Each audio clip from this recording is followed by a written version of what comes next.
ناظرین، آپ دیکھ رہے ہیں ہمارا چینل علم کی بہار اور میں ہوں آپ کا ہوسٹ علی۔ ناظرین، روایت کیا جاتا ہے کہ امام جعفر صادق علیہ السلام ایک قافلے کے ساتھ ایک بیابان سے گزر رہے تھے کہ اہل قافلہ کو خبردار کیا گیا کہ راستے میں چور بیٹھے ہوئے ہیں۔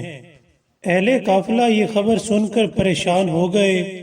اس وقت امام صادق نے فرمایا، کیا ہوا؟ تو لوگوں نے بتایا کہ ہمارے پاس بہت زیادہ مال و دولت ہے، اگر وہ لٹ گیا تو کیا ہوگا؟ وہ کہنے لگے کہ اگر آپ اجازت دیں تو ہم اس مال کو زمین میں دفن کر دیں۔ آپ نے فرمایا کہ نہیں، ایسا نہ کرو، کیونکہ اس طرح تو مال برباد ہو جائے گا۔ ہو سکتا ہے کہ اس مال کو کوئی اور نکال لے، یا پھر دوبارہ تم اس جگہ کو تلاش نہ کر سکو۔ اہل قافلہ نے کہا کہ پھر آپ ہی بتائیے کہ اس مال کا کیا کریں؟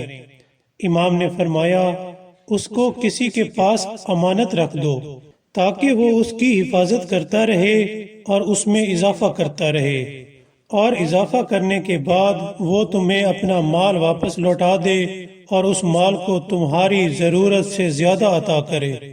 سب لوگوں نے کہا کہ وہ کون ہے جس کے پاس ہم اپنی امانت رکھوائیں؟ تب امام نے فرمایا کہ رب العالمین، تم اپنی امانتیں اللہ تعالیٰ کو دے دو۔ لوگوں نے کہا کہ کس طرح اس کے پاس امانت رکھیں؟ تو امام نے فرمایا، غریب اور فقیر لوگوں کو صدقہ دے دو۔ سب نے کہا کہ ہمارے درمیان کوئی غریب یا فقیر نہیں ہے جس کو صدقہ دیں۔ امام نے فرمایا کہ اس مال کا تیسرا حصہ صدقے کی نیت سے الگ کر لو تاکہ خداوند عالم چوروں سے تمہاری حفاظت فرمائے۔ سب نے کہا کہ ہم نے نیت کر لی۔ اس وقت امام نے فرمایا، پس اب تم خدا کی امان میں ہو، لہٰذا راستے پر چل پڑو۔ جس وقت قافلہ چل پڑا تو راستے میں چوروں کا گروہ سامنے دکھائی دیا۔ اہل قافلہ ڈرنے لگے۔ امام نے فرمایا، اب تم کیوں ڈر رہے ہو؟ تم لوگ تو خدا کی امان میں ہو۔